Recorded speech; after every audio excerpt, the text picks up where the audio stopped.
Welcome to a special edition of Reporting Scotland from Turnberry, where we await the arrival of Donald Trump. A major security operations in place around his golf resort, with protesters being kept well away. We'll be live at Prestwick Airport, where Air Force One is due to arrive in just over an hour. We'll be analysing the political fallout from the President's criticism of Theresa May's latest plans for Brexit. And we're at the first big anti-Trump demonstration in Scotland as protesters gather in the centre of Glasgow.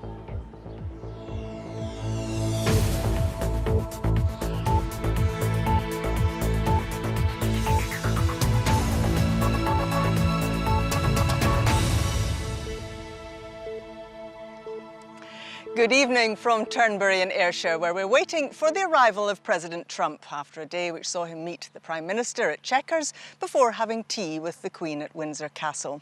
The President will spend the next 2 days here at his Turnberry golf resort. We're told he'll spend his time preparing for his meeting with Vladimir Putin and perhaps playing some golf. But his visit to the UK has been controversial. He's already faced large demonstrations in London, and there'll be further protests here in Scotland over the next 2 days. Aileen Clark has been looking at the security operation in place here in Ayrshire. Before leaving for Scotland, President Trump's last engagement was to meet the Queen at Windsor and inspect the well-drilled lines of the Coldstream Guards. Meanwhile, more than 400 miles north, the police operation on the Ayrshire coast very much taking shape at Turnberry. Thousands of police will be involved over the weekend. The platform for this armed team of officers, giving them a breathtaking view of Ailsa Craig. But it's not the scenery they're here for, it's the security of the President that's at the core of this massive policing plan. Visits of President Trump, of course, are extremely rare, but equally really challenging and demanding for the security services. So this is up there with G8, with the Commonwealth Games and with events of that size. And for the weekend ahead, many hundreds, thousands of officers over the 4-day period will be deployed to keep him safe, to keep the public safe, and to facilitate that legitimate protest. On the approach to Turnberry, Nitro, the sniffer dog, has had a very busy day. An integral part of the search team, as cars were checked by hound, then by hand, before making it through the roadblocks. A number of roads have been closed around the area, but in nearby Girvan, locals seem to be taking all this heightened security in their stride. And my son works out at Turnberry, so he had to go through, I think it was a checkpoint, and my father-in-law was taking him out. If he wanted to go through with the car, he had to get the car searched and whatnot, so he decided against it, just dropped him off, but I think it is necessary. Will you be trying to get a glimpse of him anywhere? I've spoken to him twice. I don't need to get a glimpse of him. And my son's making his breakfast in the morning, so you can't get any better than that, can you?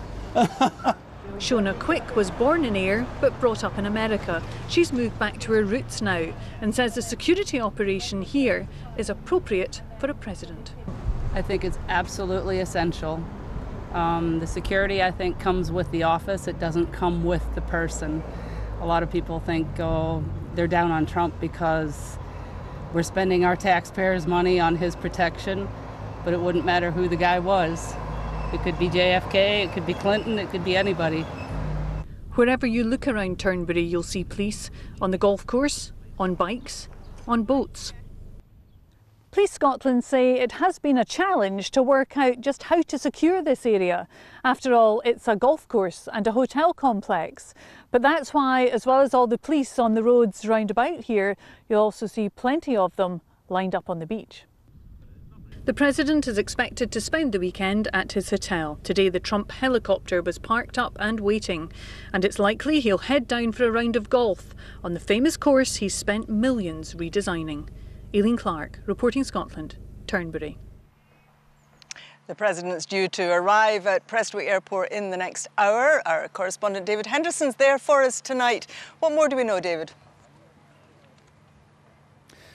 Well, Sally, we know that Donald Trump likes to play it big, and he's doing exactly that, arriving in Scotland in the grandest possible style on board Air Force One, the presidential plane due to touch down here in just over an hour's time.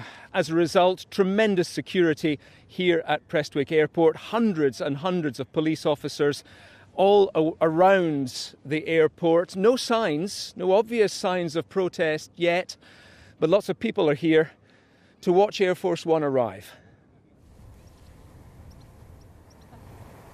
Well, first of all, my husband was coming back from getting the morning paper and noticed that there were quite a lot of police presence at just about 20 yards from where we live.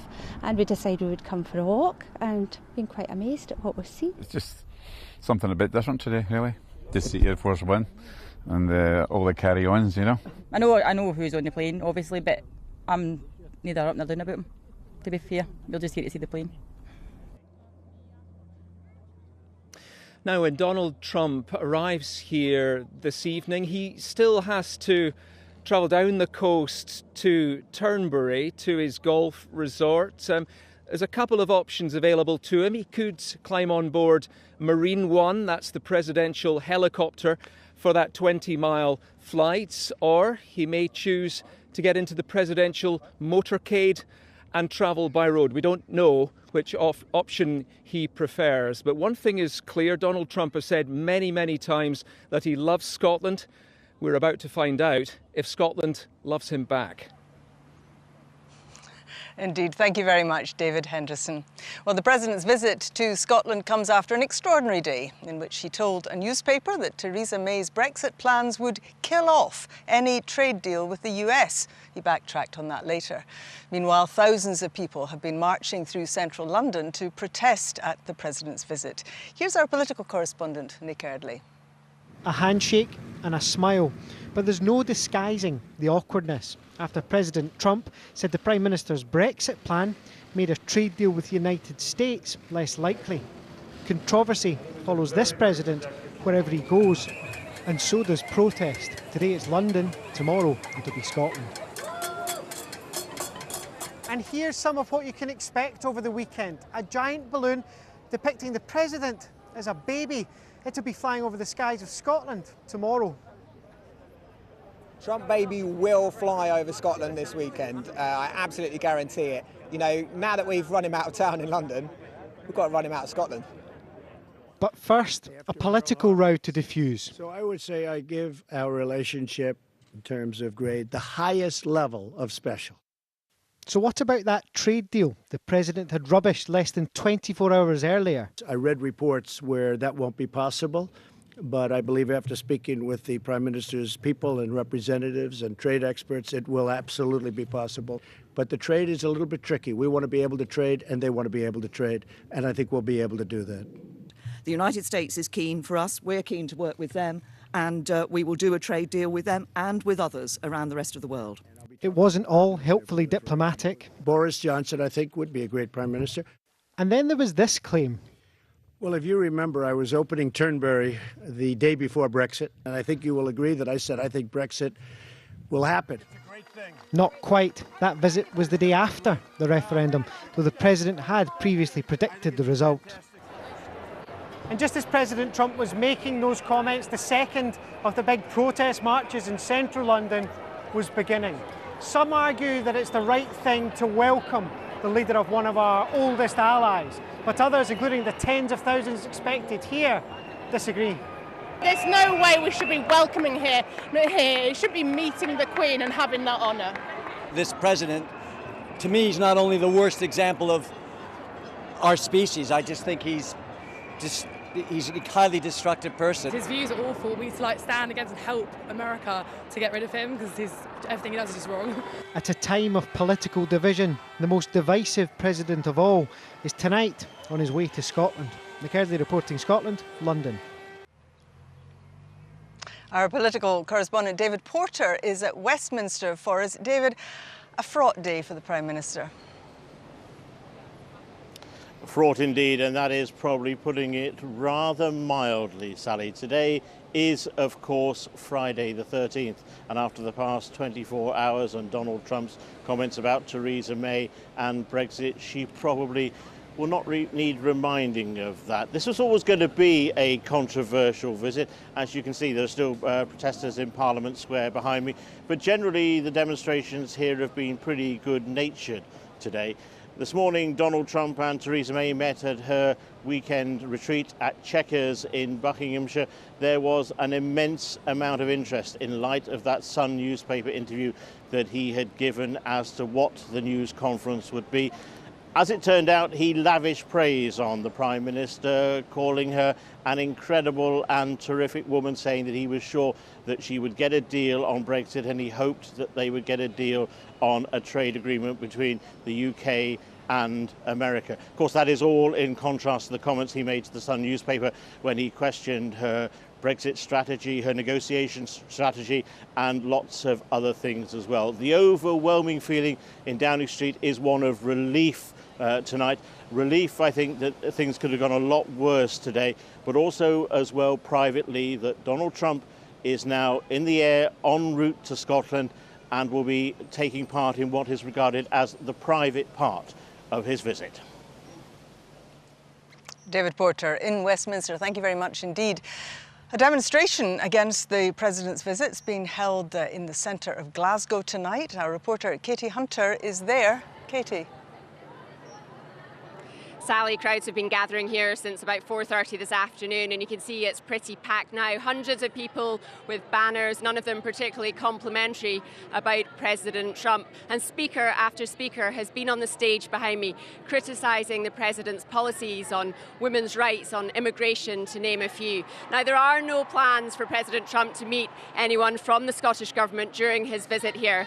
But earlier, I spoke to the SNP's Keith Brown, who's one of many politicians here tonight. I think it's very important to express our opposition to the policies of Donald Trump, whether that's the way he treats immigrants, the way he treats women, the way he's mocked people with disabilities, and to express Scotland's opposition.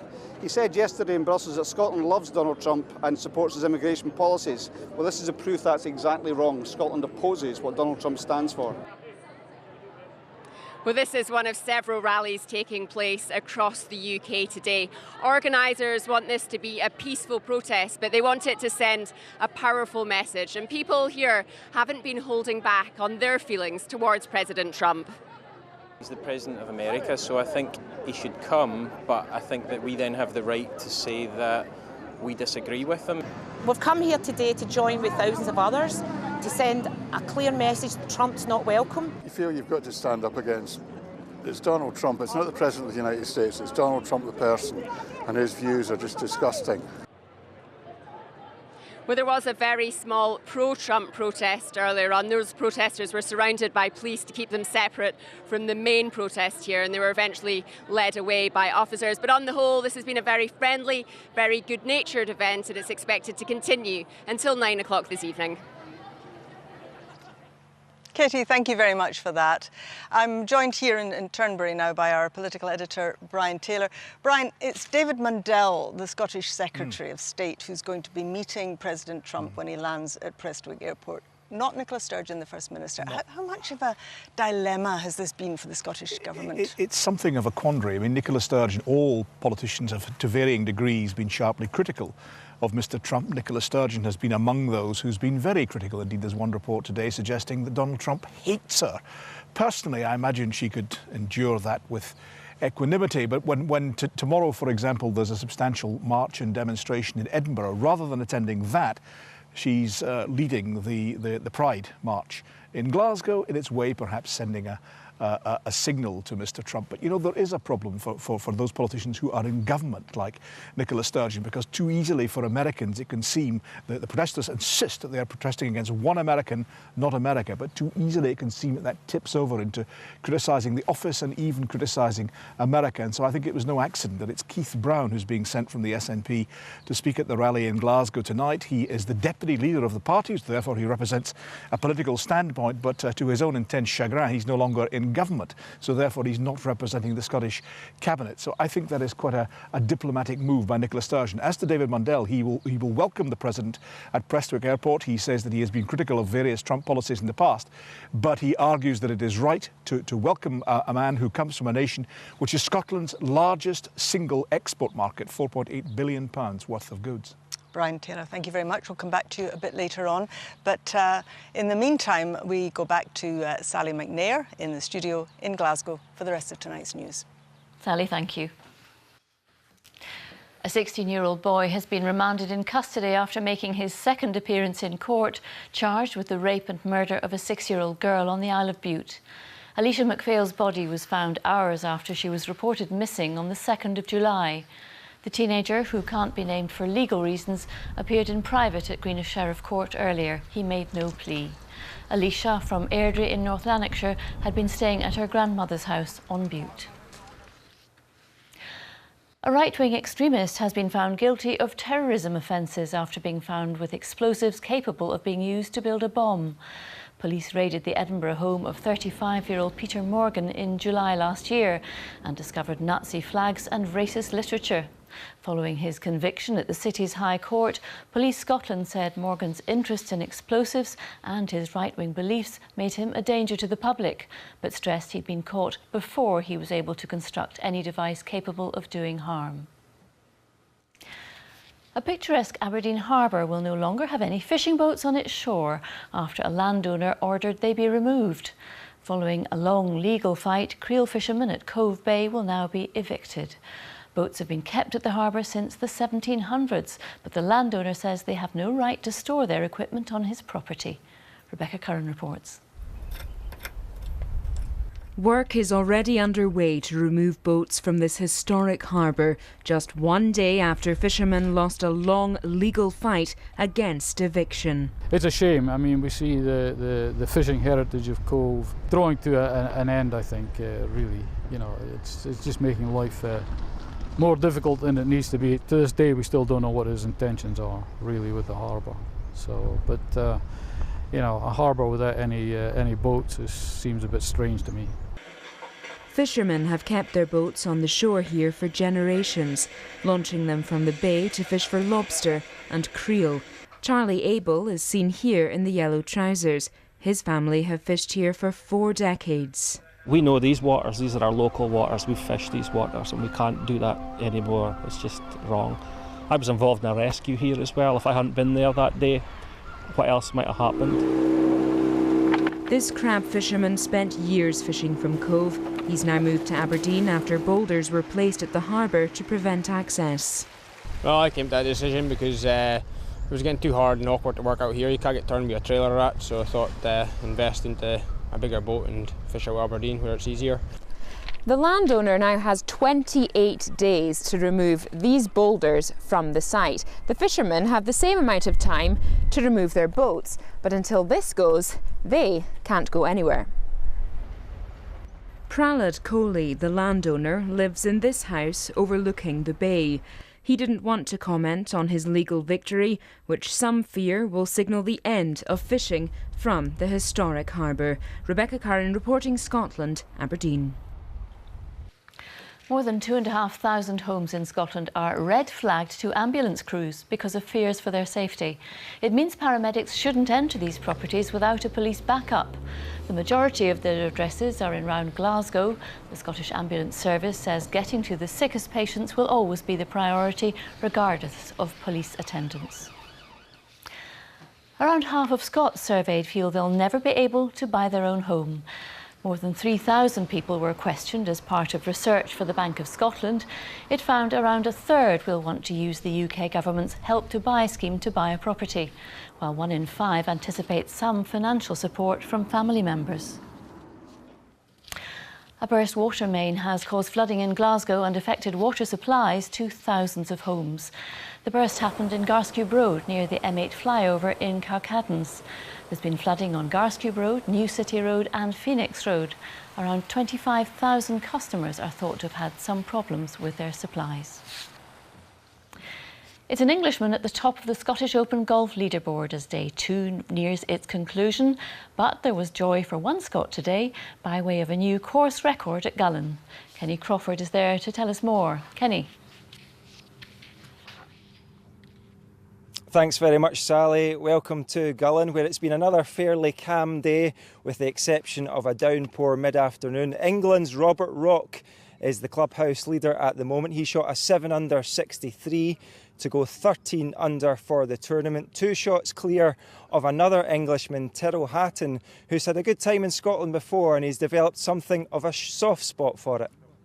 My mum lives in Tomatin, so she's been up there for about 6 years now. She loves it there, it's nice and quiet. And does that make you have a fondness for Scotland as well? Enjoy playing here? Well, Scotland's been pretty kind to me. Obviously, two out of my 3 wins have been here, so you know, it's always good to come back. Top Scot is Connor Syme, who carded an 8-under par 62 round the course at Gullane to set a new course record. Fantastic result for him. It's been a good week for him. He turned 23 on Wednesday, and then this course record here today. He's very happy. My goal at the start of the day was to give myself a chance to make the cut, and I knew I had to get off to a hot start to do that. So getting 4 under through 6 was a big step in the right direction. I knew I had to play good golf from there, and with how it's playing, you really don't know what the cut could be. There's a lot of good opportunities out there, so hopefully I hang on to my course record for a bit longer than today, but it's a very nice day for it. I'm pleased to say he's holding that course record at the moment, although a Japanese player called Hideto Tanahara is also an 8-under with a couple of other holes to play. Good news for other Scots: Russell Knox, Duncan Stewart, Stephen Gallagher and Jamie McCleary all make the cut. One big name to miss the cut is Phil Mickelson, the Muirfield champion, the Open champion back in 2013. Attendances have been good at Gullane. 15,000 people through the gates today to take the total over the last 3 days to 35,000, which is a record here at Gullane. So you can get along here tomorrow, Sally. Thank you very much, Kenny. The BBC has called last orders for its popular comedy show Still Game. The BBC One hit will return for a 9th and final series later this year, before characters Jack and Victor go into comedy retirement. Filming will start on the new series at BBC Scotland's Dumbarton Studios and around Glasgow in August. Comedy partners Ford Kiernan and Greg Hemphill said the time was right to retire Still Game from TV. Now, the weather outlook for tonight and the weekend. Christine's here. How's it looking, Christine? Something of a mixed bag, Sally. Thank you very much. Good evening to you. Well, today has certainly brought us a good deal of dry weather, with the clouds thinning and breaking at times, affording us some decent spells of sunshine, particularly so in the north. As we head into this evening, though, a few sharp showers across southern and central Scotland, potentially the odd rumble of thunder. They will drift away to the east, though, during tonight, leaving most parts dry with some clear spells. In saying that, though, cloud will begin to increase across the north and northwest. Some light and patchy rain fringing its way in towards the Western Isles come the end of the night, and that will be accompanied by fresh to strong southwesterly winds. Another mild night, though, to come across the board. So tomorrow we'll have a good deal of dry weather with some brightness and sunshine across eastern, central and southern Scotland, particularly so in the morning. In the north and northwest, though, we hold on to rather cloudy, murky skies with outbreaks of mostly light and patchy rain. Indeed, that rain will begin to fringe its way into the Northern Isles as we go through the course of the day. Temperatures around 16 to 18 Celsius here. For much of the northeast, eastern Scotland and towards central and southern parts, we hold on to dry conditions, some afternoon sunshine, and it'll be a warm and fairly muggy feel with highs of 23 Celsius. Cloudy skies across the likes of Argyll, much of the Highlands in towards Skye and the Western Isles, with outbreaks of rain and a fresh southwesterly breeze for the Western Isles. For hill walking and climbing, for eastern and southern ranges, there will be a good deal of dry and fair weather. Across these northwestern ranges, though, really quite wet at times. Poor visibility with low cloud around, and the winds will be fairly strong, around 30 to 35 miles per hour from the southwest. A mild day, though, across all ranges. Into tomorrow evening, and we'll continue along this rather cloudy theme with outbreaks of rain across the north and northwest, and if anything, that will become heavier and more persistent during tomorrow night. It'll be really quite a close and clammy night across the board. For Sunday, a good deal of cloud around, again further pulses of rain across the west and the northwest. The best of any sunshine will be in the east, and it'll still be on the warm side. And then for Monday, we'll see some rain in the east, drier, brighter and fresher conditions coming into the west. That's the forecast. Sally. Kirsten, thank you very much. Now let's go back to Sally Magnuson for the latest from Turnberry. Sally. Thanks very much, Sally. Welcome back to Turnberry, where the President is on his way for a weekend of golf at his resort behind me here. He'll fly into Prestwick Airport in Air Force One, and our correspondent David Henderson's there. Anything doing, David? Well, Sally, Donald Trump is expected here at some point in the next hour or so, although we're told that Air Force One has not yet taken off from Stansted, but enormous preparations ongoing here, a flurry of activity in the course of the afternoon. A huge security sweep has taken place here over the course of the last few hours, and hundreds of police officers are now in place ahead of the arrival of Air Force One.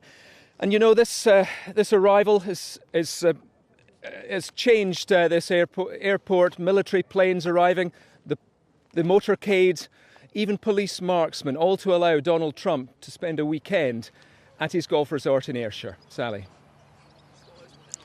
David, thank you very much indeed. Well, let's have one last thought from our political editor, Brian Taylor. Although, Brian, standing here in this ocean of tranquility, you wouldn't think anything was happening at all, the sea of tranquility indeed. Just golfers all day tackling the waist-high gorse on the links as they intrepidly go around, and preparations for a wedding here at the hotel. But of course, in a short time, the owner of the particular resort will be arriving, and he just happens to be the President of the United States, and so that will change the nature of the environment. Just as throughout the day, I mean, abiding memories of quite a remarkable day. Not the meeting with the Queen, not the demonstrations. The abiding memory for me is the look of anxiety and trepidation on the face of the Prime Minister as she stood next to the President at that joint news conference, just wondering what on earth he was going to say next after the day had begun with him effectively trashing her Brexit deal. But he then moved back from that and gave her an opportunity to claim some degree of success from those joint talks. But you still have that memory, that thought of the anxiety upon her face. And it's interesting that, you know, all the ceremony which President Trump's clearly enjoyed, but actually this is a working visit. It's a visit that's supposed to be about trade, about money. It's about cash. It's about money. It's about the future of Scotland and the UK within the European Union.